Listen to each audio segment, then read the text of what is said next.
Over the last few conversations, there's been a pattern in how creatives actually think, and it's not what most people expect.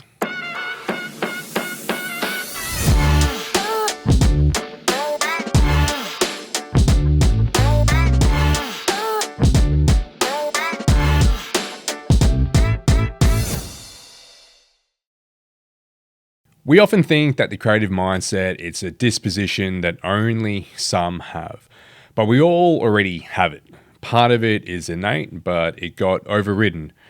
As we grow, it starts to get dulled by systems, by expectations, by what we're taught works and what doesn't.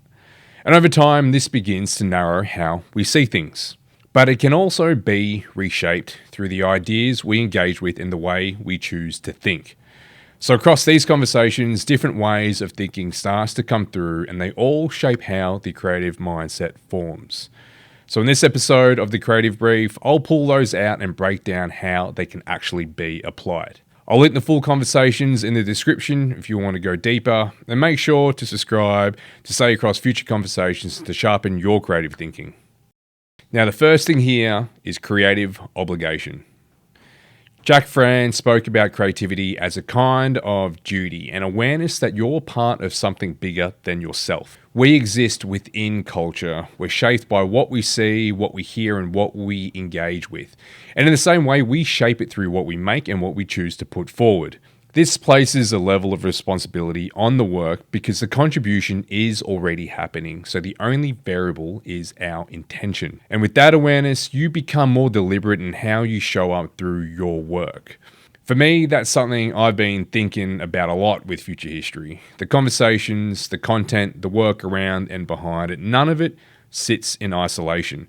It all contributes to something bigger. Every detail is considered, from the color palette, lighting, copy structure. Each piece is part of a greater whole in how it's experienced. The intention is to create something that reflects the standard these artists already operate at, to meet them up here with the same level of thought, clarity, and execution. And in doing that, it creates something others can aspire to, something that encourages growth and raises the level of what is being made. That's what this is in service to, representing creativity at the level it deserves and bringing an awareness to the fact that we're all shaping this together. And once you recognize that, the question becomes, how do you choose to show up within it? Because there isn't one way of doing this. There isn't a fixed path you're meant to follow. You have to forge your own way. Casper Tremlett spoke about this in a really practical sense, about not trying to follow someone else's blueprint and assuming what worked for them will work for you, because it won't. They faced different challenges in different conditions, so they had to make different decisions along the way.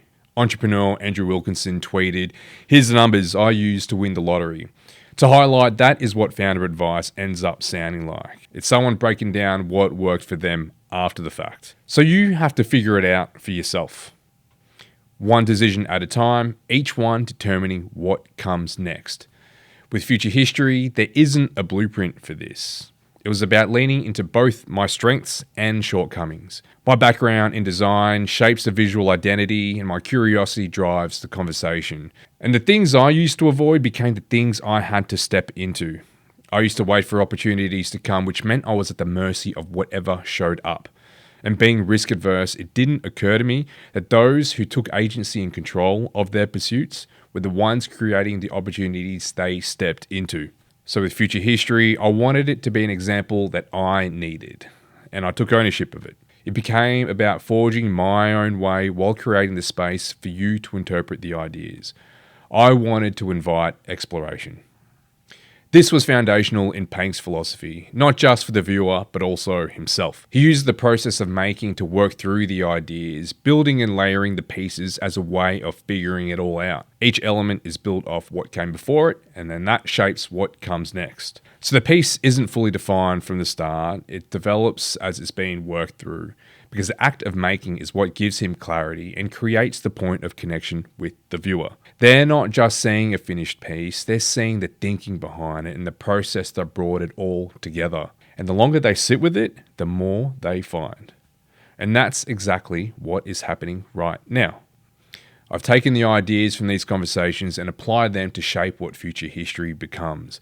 Then I distill them here for you to take what resonates, filter it through your own experience, and you decide what it means for you. Then you carry it forward in your own way. And that's how you start to trust your vision. Doc G recounted he knew from very early on he was going to be an artist. His parents didn't want him to pursue a career in art, but his vision was so clear, he just kept moving in that direction. So even when the people closest to him didn't understand it, he was okay with that and kept moving anyway. So anyone outside of that circle, they just didn't matter. He continues to create, refine, and broaden his vision, so even if you don't have that level of clarity yet, you build it in the same way. You try things, you pay attention to what resonates, and you keep moving towards that pull. Now, a big part of this is accepting that this is yours to own, and most people won't understand your vision until it is fully there. And even then, some just won't connect with it. But that's fine, because it was never for them to begin with. And that's exactly how future history is being built. I've been told it would be easier to grow if I niche down and to focus on one discipline and make it more specific. But that's not how I experience creativity. For me, music influences the tone of my art, film shapes how I think about storytelling, and it all carries through into what I make. So narrowing it down would cut off the very thing that drives it. That's why the guests are varied and the conversations move across disciplines, because that's where the ideas connect. And when you start to see it that way, you realize that these aren't separate ideas. They're all shaping the same thing. How you see your role in what you're doing, how you make decisions, how you engage with the work as it develops, and how you hold direction over time. That's what forms the creative mindset. It's built through the way you think and reinforced through the way you act.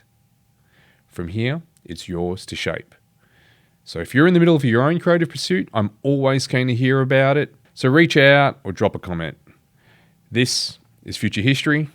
I'll see you on the next one.